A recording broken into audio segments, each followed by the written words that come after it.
Occasionally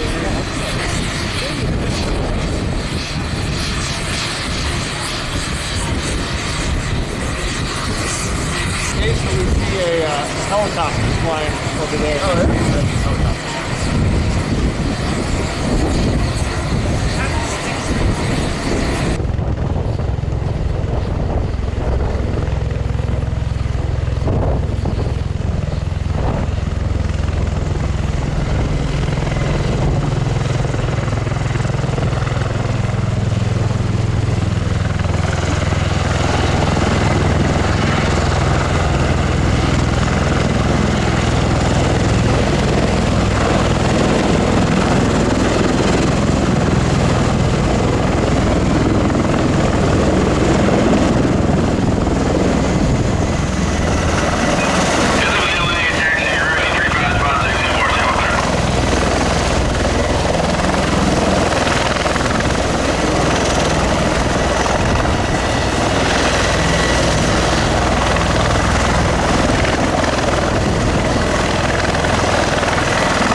We'll let the crew form around behind us, but I want to thank everyone for taking the time to be here today.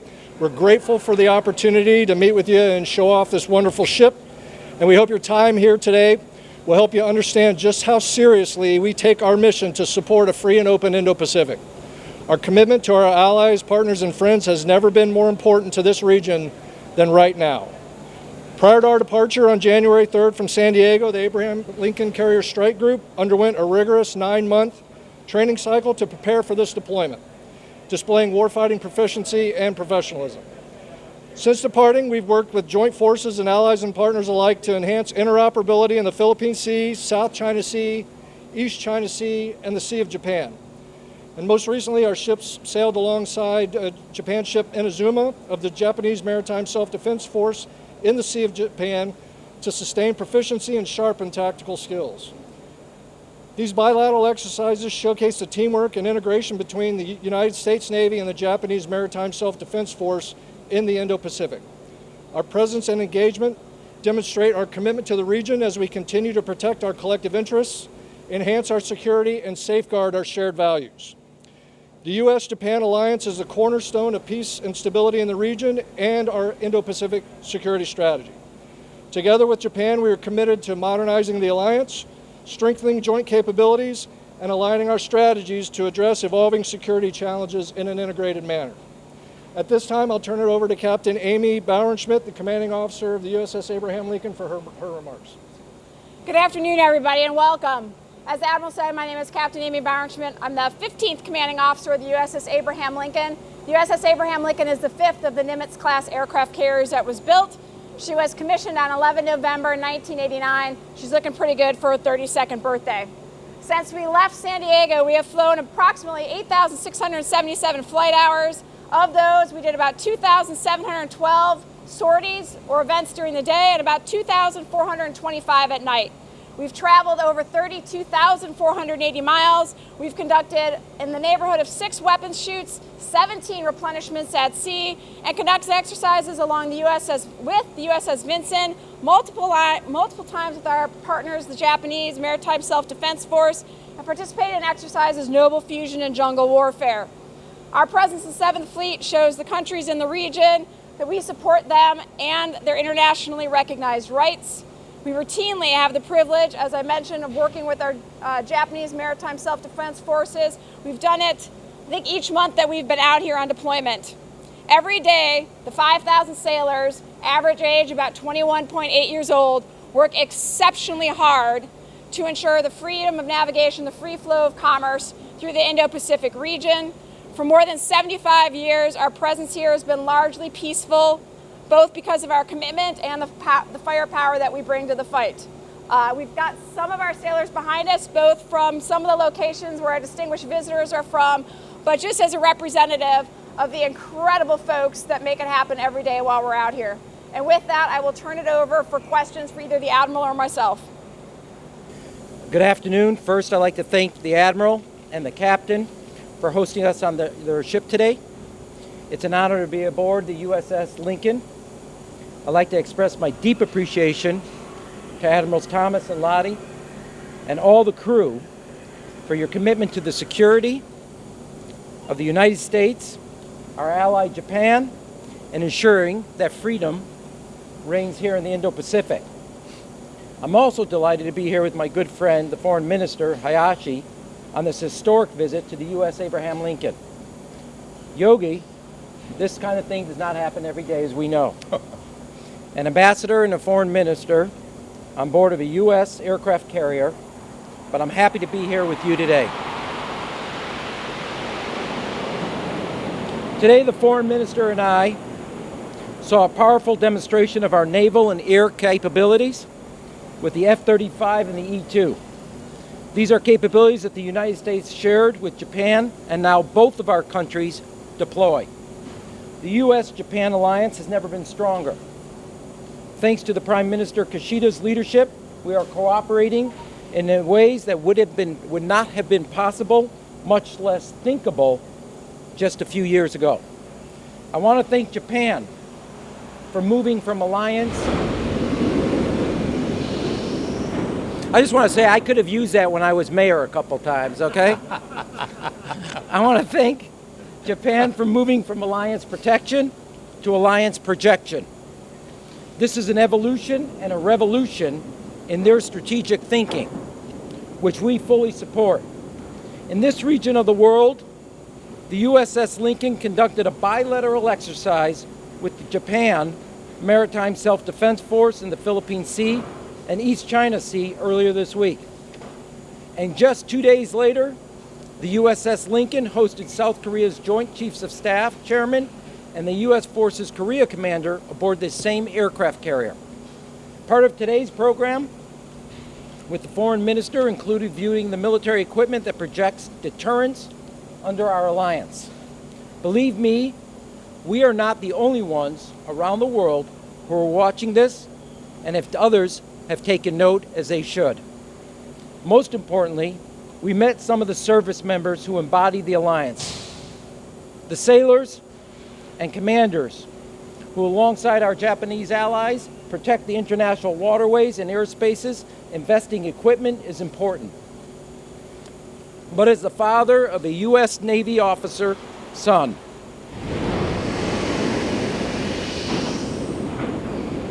I know that it is even more important to invest in the men and women who make us as a country strong. And I want to thank each and every one of them, their family. I want to thank the leadership of this aircraft carrier for making sure that we invest in the most important resource we have as a country, and that's the men and women that make up the armed forces. Indeed, we are at a unique moment in the history in many ways. Aggressors in the region are acting in bad faith and threatening peace and stability, as well as the values we, the United States and Japan, hold dear. They are trying to rule through the exercise of raw power, to impose their will and subjugate the region to the dictates of a single individual. We are uniting like never before with our partners and allies around the globe to speak out against war and stand up for peace. Our alliance in the Indo-Pacific is steadfast. Our commitment to our allies and partners in the region is unwavering. In the face of aggression and threats to other nations' sovereignty, we will always stand up to protect the security of the United States, that of our allies Japan and the Republic of Korea. ROK President-elect Yoon's delegation is scheduled to arrive in Japan tomorrow to begin a new day, a new chapter in the trilateral relationship based on renewed friendship. 3 leading democracies in the Indo-Pacific. Shared values, shared interests, shared future, one mission, freedom. Let me close by quoting the great president after whom this ship is named. Abraham Lincoln once said, "The better part of one's life consists of his friendships." I'm looking forward to even better days together with our friends, Japan and Korea. Mr. Minister? Thank you. Thank you. Yeah. マニュエル大使とともに今日は空母エイブラハム・リンカーンを視察する機会を得たことを心から嬉しく思っております。ラーム、今日は貴重な機会をありがとうございます。どうぞ喉を潤してください。I'm extremely pleased to be able to visit USS Abraham Lincoln with Ambassador Emmanuel today. Ram, I thank you very much for this invaluable opportunity. 本日は、安全保障の最前線の現場を、直接肌で感じるとともに、視察を通じ、このトーマス第7艦隊司令官やリンカーン乗組員の皆様と非常に有意義な交流を行うことができました。Today I was able to see and feel for myself firsthand the forefront of national security. During the course of the visit, I was able to have a very fruitful exchange with Admiral Thomas, the commander of the 7th Fleet, as well as those aboard the vessel. 特に私からはインド太平洋地域の安全保障環境が一層厳しさを増す中で、今回のエイブラハム・リンカーン空母打撃群のこの地域での活動は地域の平和、安全及び繁栄、そして自由で開かれたインド太平洋の実現への米国のコミットメントを体現するものであるということをお伝えをいたしました。My message to them was that activities of Abraham Lincoln Korea Strike Group in this region embody the commitment of the United States to peace, security, and prosperity of the region, as well as to achieving a free and open Indo-Pacific, as the security environment in the Indo-Pacific region becomes increasingly severe.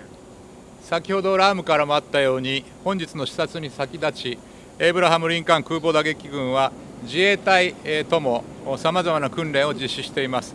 実践的訓練を通じて共同対処能力を向上させることは、日米同盟の相互運用性や即応性の強化に直結し、日米両国が常に万全の体制を整えていることを示す重要な取り組みです。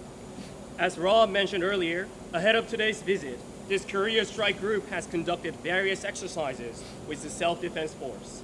Enhancing joint response capabilities through practical training directly ties into robust interoperability and readiness of the alliance. These important undertakings also show that both Japan and the US is fully prepared to take on any contingencies at any time. このように強固な日米同盟は日米の隊員一人一人の努力によって支えられております。私自身本日エイブラハム・リンカーンの乗組員の方と直接お話をし、乗組員の皆様がいかに高い士気を持って任務に取り組んでいるか、これを実感することができました。昼夜を分かたずに活動をするエイブラハム・リンカーン、そして米軍の皆様に敬意を表し、日本政府を代表して改めて感謝を申し上げたいと思います。As such, our robust alliance is supported by efforts of each and every member of the Japanese and U.S. forces. In my conversation with the crews of Abraham Lincoln today, I felt that all of them are engaged in their duties with such a high morale. On behalf of the government of Japan, I would like to pay my respect to Abraham Lincoln and all members of the U.S. forces working day in and day out, and once again express my sincere gratitude. 外務大臣として私も今日ご一緒したエマニュエル大使、そしてブリンケン長官、オースティン長官とともに日米同盟の一層の強化に引き続き努めていきたいと思っております。As Foreign Minister, I would like to continue my work to further strengthen the alliance, together with Ambassador Emmanuel here with us today, as well as with Secretary Blinken and Secretary Austin. Thank you. Thank you. Okay. Thank you very much. We'll now start the Q&A portion. We're going to start with CNN. Please speak loudly so that the members can hear. 日本語でやるでしょう。Talk about the trilateral relationship between Japan, the U.S., and South Korea. How can it be improved? How important is it to peace and stability in this region? What can each country do to improve that relationship? Blake, I think some of the answer is in what I said earlier, that the USS Lincoln had done an operation off of Philippines with Japan, something that wasn't even imaginable, thinkable 2 years ago. They're already doing it at a new level. And then prior to that, having the South Korean head of the Joint Chiefs on this very ship. Obviously, one of the strengths that we have as democracies is that we have friends and we have allies. One of the things that China doesn't have is friends and allies. They have subjects. We have friends and allies who want to stand shoulder to shoulder with the United States, protect not only our country and the respective people, but also make sure that the Indo-Pacific area, as Japan coined the phrase, stays free and open for all. And I think it's the power, as many in ways that I say this to both the Admiral and Captain, I think they would echo this, is in the men and women that make up our armed forces. Our power as a country comes from the alliances we have and the ability of others to also, whether that's not just Japan and South Korea, but Australia, New Zealand, India. We have a major base, a significant base in the Philippines. China has none of that. So not only do they not have the equipment, the men and women, they do not have friends and allies, something that we can count on. And the other thing, they can count on. And that is an unbreakable bond that has its own power projection associated with it. それでは関係チームのからお願いします。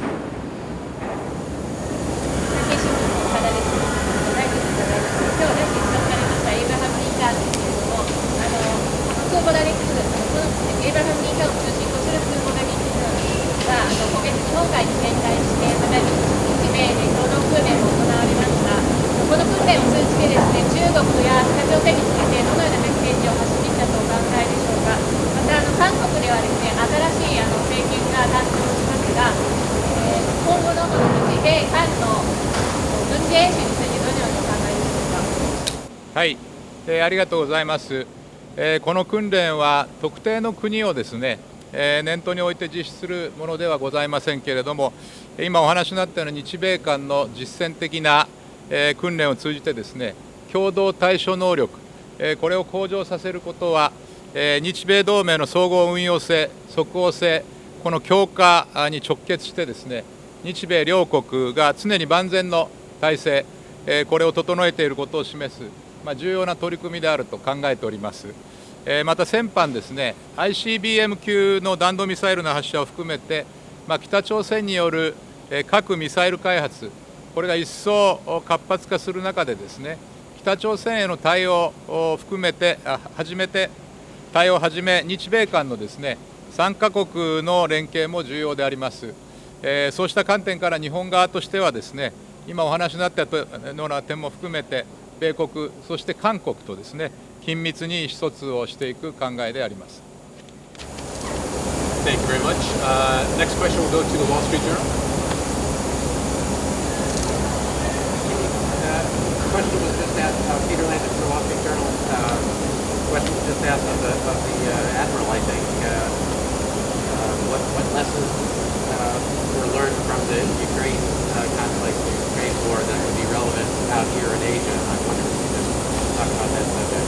Whatever the Admiral said, I agree with. So let me. Let's just cut to the chase. I 100% agree with the Admiral. But here's the thing. Look, what happens in Ukraine does not stay in Ukraine. And I am sure that not only are the armed forces taking note of what happened, but one of the things that also worked, and this actually, Peter, relates also to the earlier question Blake asked. One of the strengths that happened in Ukraine was the entire EU and the United States and the alliances that Putin never considered spoke with one voice in a comprehensive way, both on military terms and economic terms. And so while the normal question, and I don't want to put words in your mouth, was to think about from a military standpoint, it was the alliance that also has had a tremendous impact, and your paper took note of it yesterday, on the economic terms of what's going on in Russia right now because of the embargo of not one country, but a whole host of countries. And that alliance was able to actually have a severe, I think some projections have it at somewhere between 15 to 18% of a GDP drop in the Russian economy. And you're beginning to see early reports that it's not only hitting consumers, that a lot of people in the political and other type of echelons realize that this was a mistake. They never saw that type of impact. Now, as I don't have to quote myself, China's not Russia, the Indo-Pacific is not the EU, and the Taiwan Straits is not the Dnieper River. So you learn many lessons, but they get translated into the Indo-Pacific. And that has its own capacity and capability. One level is military, the other is political, economic, and also a values-based system. And I think that it's not only what we have learned, it's also what China has taken heed of, because nobody saw the type of force, which is its own multiplier when an alliance speaks up and projects forward. And that has its capacity, and have done that far greater on the economic level and on the military level than Russia first calculated. So there's lessons we're learning, and there's also things China's taking note of, which has its own ability to have a pause on any type of aggression.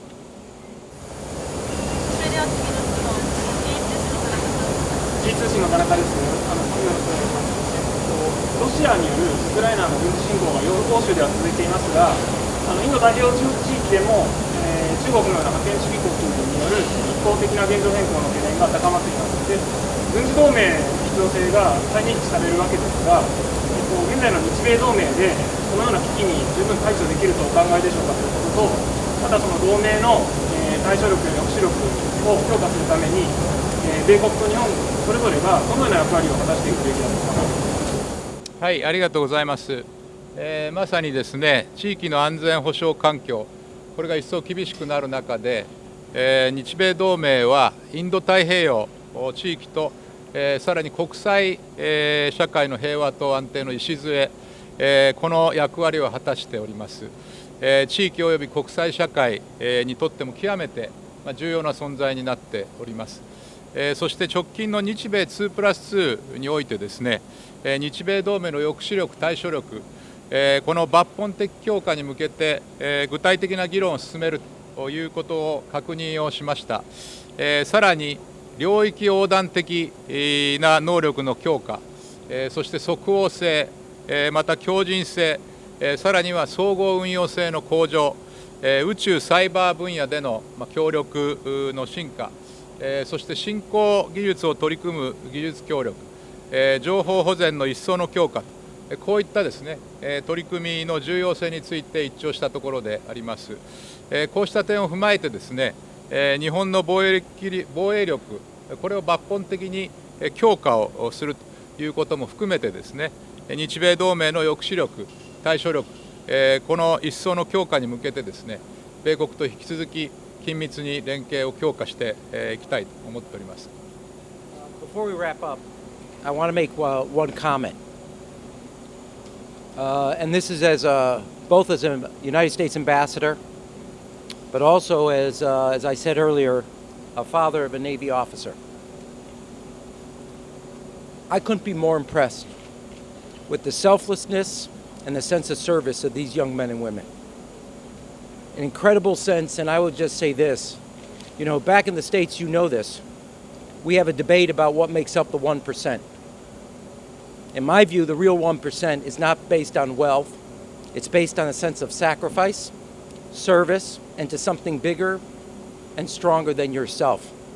And to all these young kids, and most importantly to their parents, who taught them a set of values and a dedication to a country, its ideals, and its values.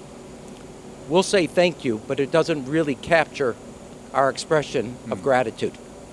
Thank you.